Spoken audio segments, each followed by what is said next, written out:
a paz do Senhor. Então, a primeira pergunta é a seguinte, né? Há alguma coisa de verdadeiro nos pactos com os maus espíritos? E a resposta dos espíritos: não. Não há pactos, mas uma natureza má simpatiza com espíritos maus. Por exemplo, queres atormentar o teu vizinho e não sabes como fazê-lo? Chamas então os espíritos inferiores que, como tu, só querem o mal. E para te ajudar, querem que também os sirvam nos seus maus desígnios. Mas disso não se segue que o teu vizinho não possa se livrar deles por uma conjuração contrária ou pela sua própria vontade. Aquele que deseja cometer uma má ação, pelos simples fatos do querer, chama em auxílio os maus espíritos, ficando a servi-los como eles ficando obrigado a servi-lo como eles os auxiliam, pois eles também necessitam dele para o mal que desejam fazer. É somente nisso que consistem os pactos. Eu acho que essa resposta e a situação, eu acho que, por exemplo, Mirim, eu acho que tem uma opinião diferente, Djalma tem uma opinião diferente, eu tenho uma linha de raciocínio também diferente. Então, vamos ver a opinião de Agemiro nesse sentido, né? Então, há alguma coisa de verdadeiro nos pactos com os maus espíritos, Agemiro? Aí você bota, expressa o seu interior, que você aceita como verdade, como você conhece.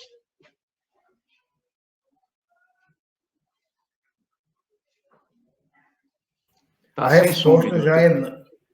A resposta já é não, dada pelos próprios espíritos. Não há esse pacto. Mas minha opinião é que, como ele dá o exemplo aqui, eu quero fazer mal a alguém, eu vou me juntar com quem possa fazer esse trabalho sujo, já que eu não tenho a coragem. Então, isso no dia a dia, digamos, você contrata um pistoleiro para matar alguém. Então, você fez um pacto com o pistoleiro, mas, na verdade, não é esse pacto ao pé da letra. É apenas um contrato, uma negociação para você fazer algo que eu não tenho coragem de fazer, mas eu lhe pago para isso. Então, como ele diz aqui, os espíritos, ainda que estão nessa situação, eles não querem saber se é amigo, se é parente, ele não quer saber. Ele quer que você dê a ele o que ele deseja, para que ele faça aquilo que você não tem coragem de fazer. Então, é nesse sentido. Eu vejo como a mesma coisa que se faz aqui. Eu mando alguém dar uma surra no outro, eu mando alguém matar o outro, só que eles estão fora do corpo e não têm esse poder que um vivo tem. Daí porque, muitas vezes, como diz aqui, o próprio vizinho aqui da situação que estava sendo atacado pode se livrar, porque não é uma coisa material, não é? E, trazendo para o dia a dia, quantos casos a gente já ouviu de não acontecer aquilo por conta de alguma interferência? Tem uma história que meu avô me contava, por volta de 1936, por aí, aqui na cidade de Campina Grande, na Redondeza, contrataram um pistoleiro para matar um fazendeiro. E o pistoleiro foi matá-lo, claro, estava contratado. Quando chegou lá, o pistoleiro, diante do que iria ser executado, disse: ó, você vai morrer porque me pagaram para eu lhe matar. Aí o fazendeiro disse: então espera um pouquinho, eu pago o dobro para você voltar e matar o outro. O pistoleiro olhou para ele e disse: eu sou um homem de palavra. Me deu dinheiro. Aí, quando ele paga o pistoleiro mata ele, volta e mata o outro. Quer dizer, foram 2 contratos, né?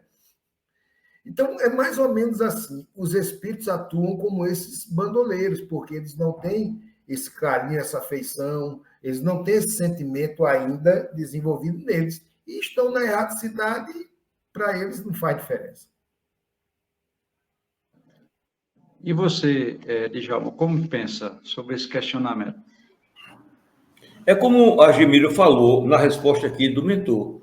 Não há pacto, não há pacto. O que existe é uma natureza perversa simpatizando com espíritos maus, não é? Aí, aqueles espíritos estão dispostos a atendê-lo, mas há uma troca nisso.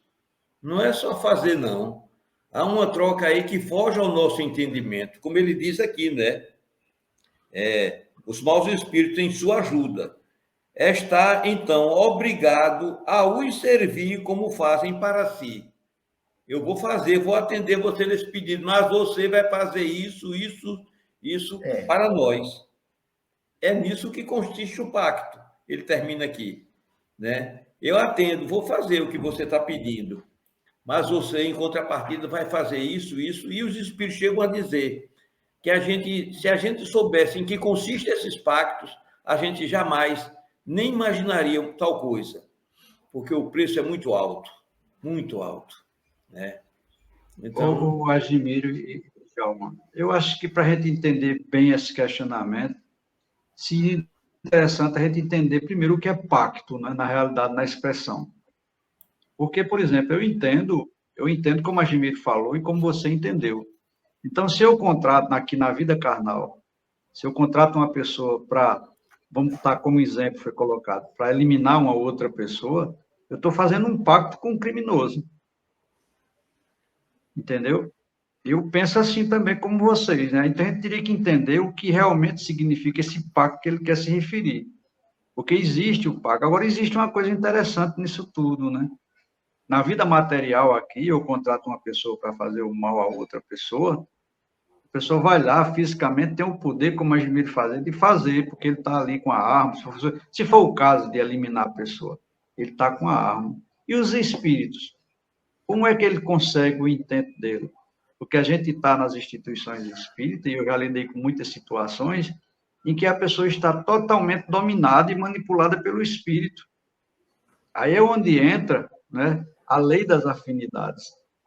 Porque muita gente morre de medo quando vê um catimbó na rua. A Agimiro mesmo disse que quando era novo, na época que ele bebia, quando tinha uma galinha preta, tu fazia o quê, Agimiro?